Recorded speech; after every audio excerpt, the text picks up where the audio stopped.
Hi, I'm Jennifer Branch. Today I'm going to paint one of my favorite things to paint, Maine Dories.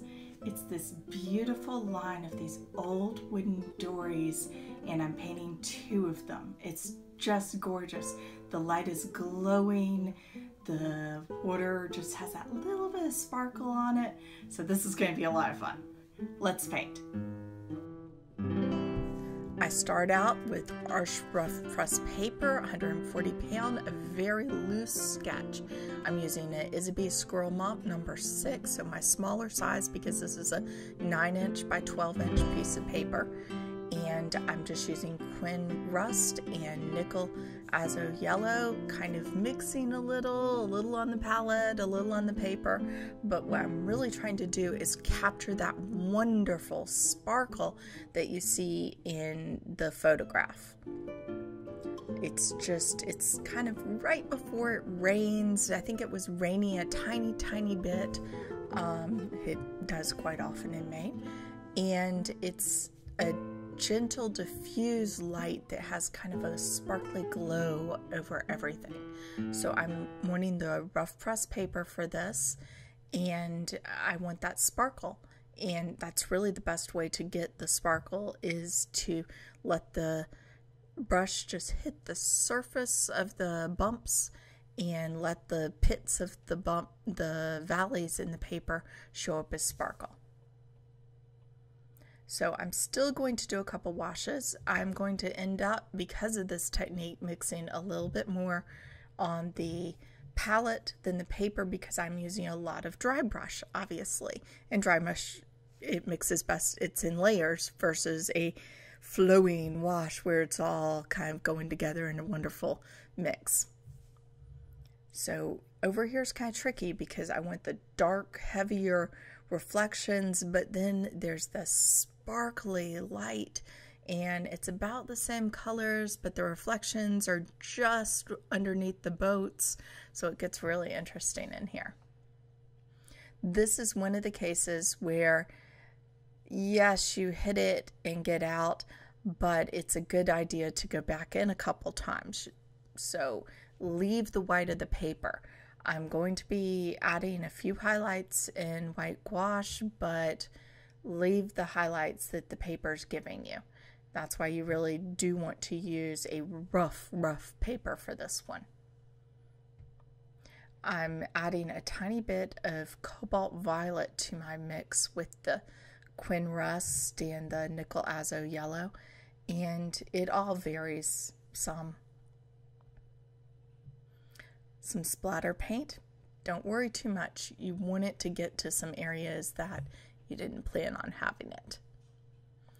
The Cobalt Violet will push the background back a bit and it dulls it. And since this is not a bright sunny day, it's a very glowing sort of day, then that's going to help you.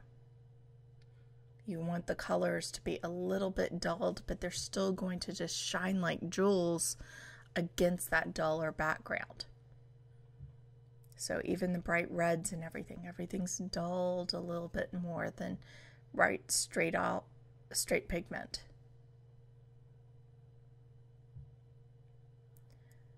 So right now I have the shoreline blurring into the water.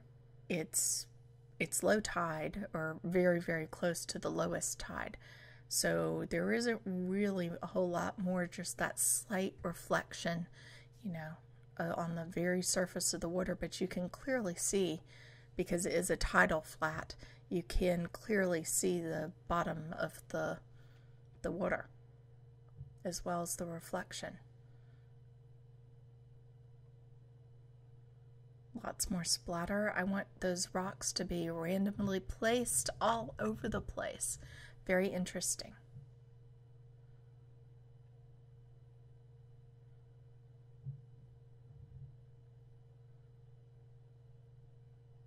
I'm still using my mop because I do want to just be skimming the surface of that paper.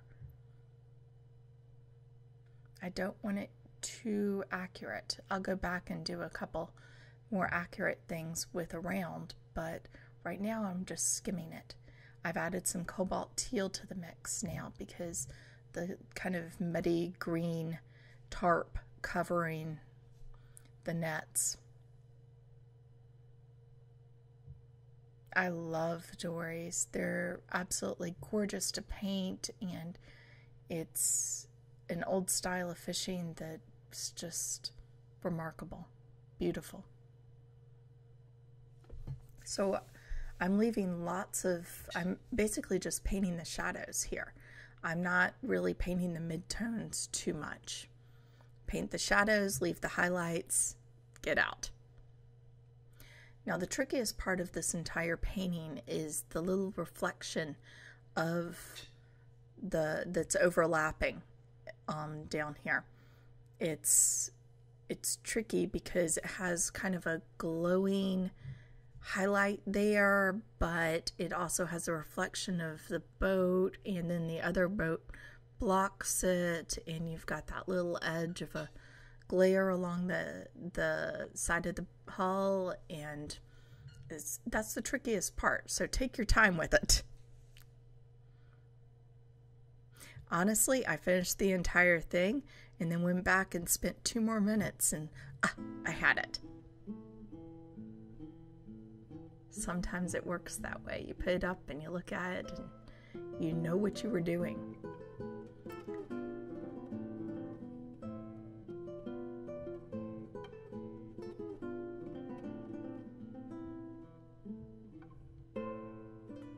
Now this glowing color is so much fun to paint. So to do this, we really need, it relies a lot on purples and yellows, but you want to use them somewhat subtly. And you just, you want the dull color and then the brighter against it. And when you put them together just right, it really flows.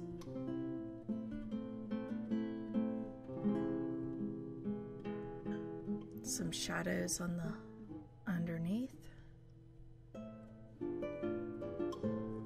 So I'm sticking to a very simple palette. It's the Quinacridone Rust, Nickel, Azo Yellow, Cobalt Violet, and Cobalt Teal.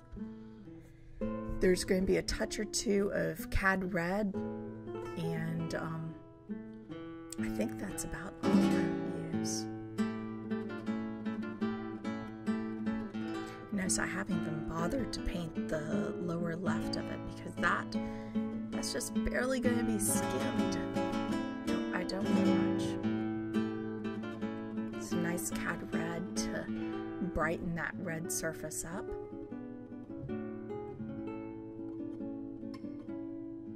Because once they were painted very bright red, every time I go to Mount Desert Island, I always search for these boats because you never know where they might be. They're just gorgeous.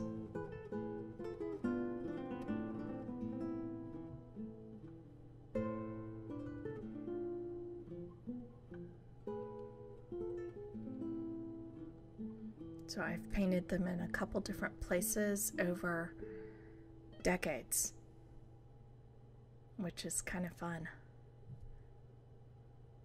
See how my style changes. Actually, it's more about how the light changes, because if it's a bright sunny day, then I've painted them with hot press paper, and it's more about the reflections on the underside of the hull there. And now in the dull light, there are hardly any reflections. It's just this dull diffused glow, and that's a lot trickier and more fun to paint.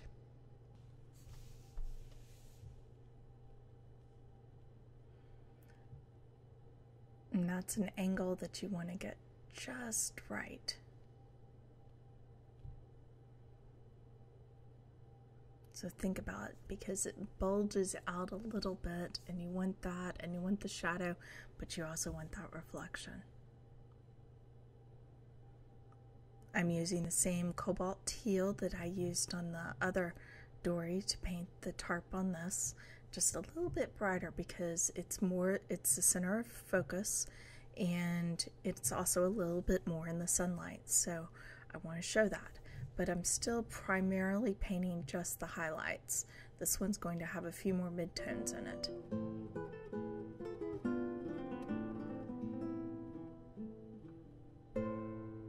So just skimming with the side of my brush.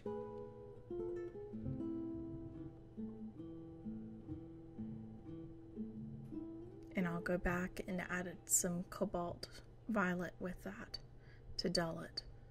So it's going to have a few more shadows, a few more midtones, and, you know, just a little bit more detail in there.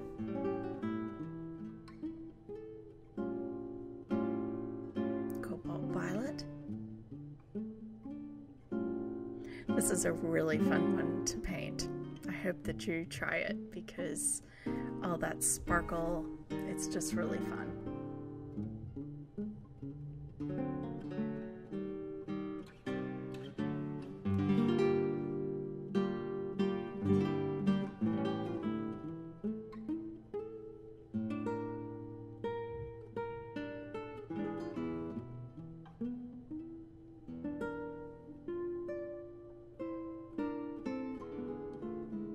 So see, still not too much detail on this.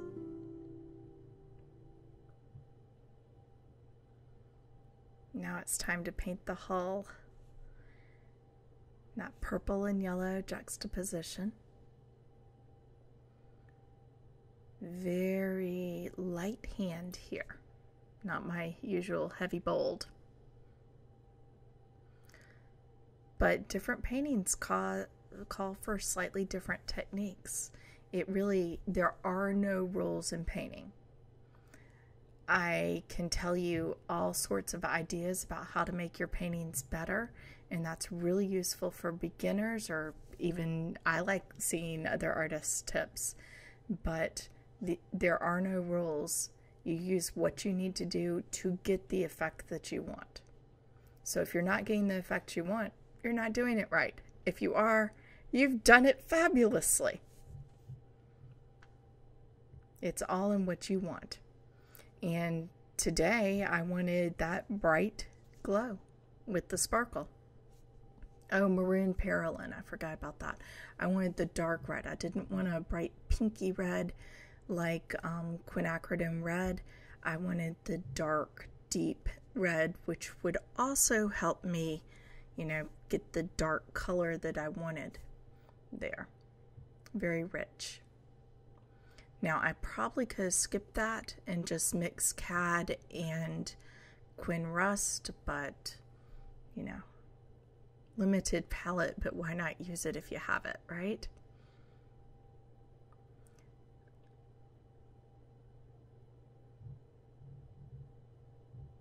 A little bit of a shadow under those laps.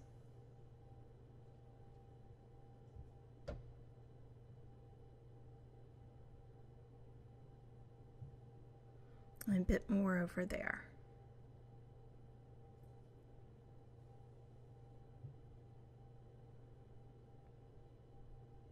Remember that one, it's a little bit more in shadow, so the color is going to be duller. There's not going to be quite as many bright highlights. The highlights are going to be more on the top of the boat.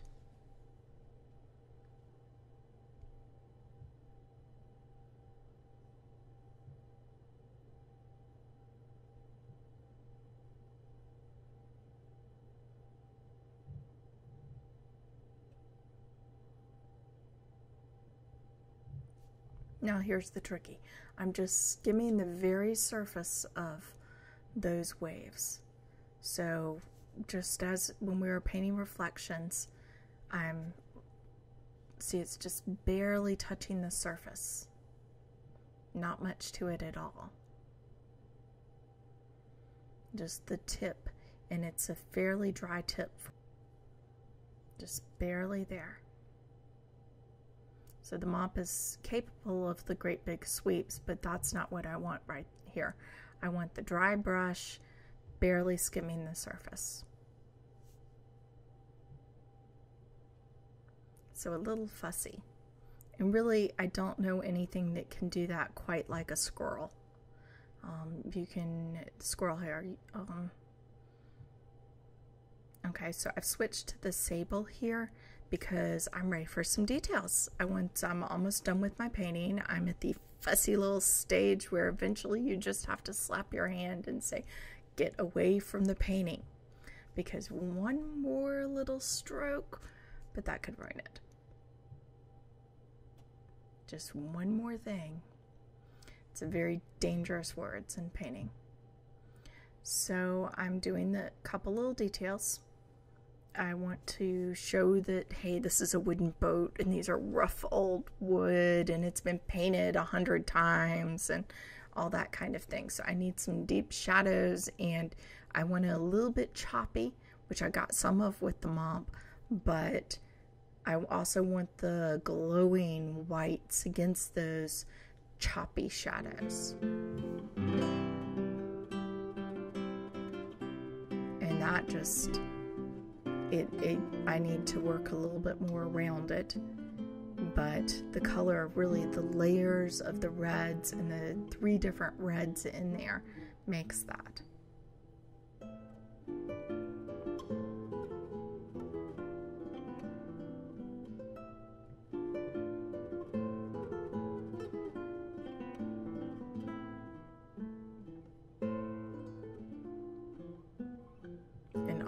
Is the combination of the reds, and there's a little bit of the Cobalt Violet in there to dull a few areas.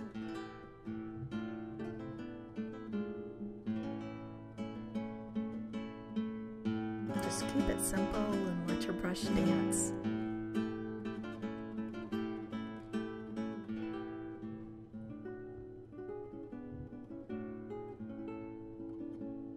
It's so much fun just letting the painting come to life under your brush.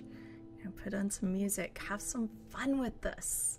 Painting is fun, and I think everyone should do it because it is a terrific way to spend an afternoon. It's a terrific way to learn places, and it's just so much fun. I want everyone to try. Alright, so I've done a little bit more of the shadow on the underside of the waves there because it is a tidal flat, so I want the sparkle, but I want to show that it's a very subtle, you know, that easing at low tide waves. Tidal cove.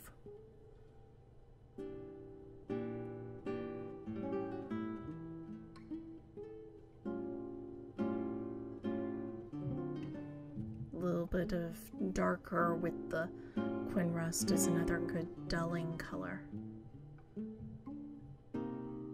I wanted a little bit more attention on the boat rather than the reflection.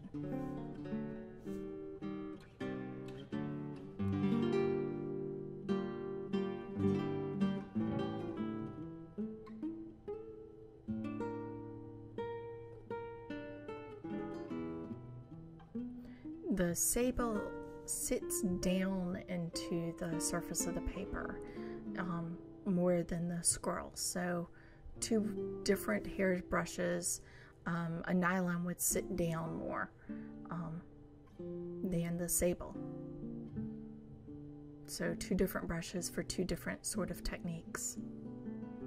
Slightly different angles so you can see.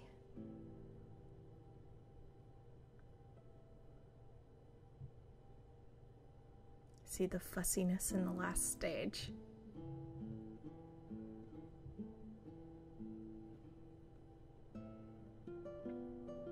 And that's what I'm painting.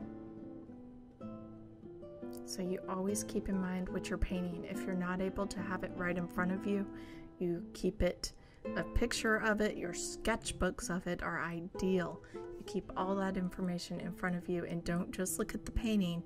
Look at what you're painting and feel what you were feeling when you looked at this scene and you decided what to paint, because that's really what you're painting, is your emotions when you saw this scene. What struck you about that? Because that is your center of interest. Whatever struck you about this scene is, and what made you want to paint it, Well, I love old wooden dories, but it's really the glowing light and color that struck me, and the sparkle through that glow. So, yes, we have the dories there because it doesn't make sense without them, but the focus is the sparkle of the light and the color. If the focus was on the dory, I'd probably zoom in a bit and paint that in a little bit more detail. I'm just pulling out the rope. I'm going to add a white highlight or two in gouache, but it's mostly just pulling it out with a rag, and the arch paper can take that, so don't worry about it, just let it dry around it before you try pulling out the single rope. And here's the finished painting. I hope you've enjoyed this, and I hope this inspires you to go paint reflections and boats and whatever you see that inspires you.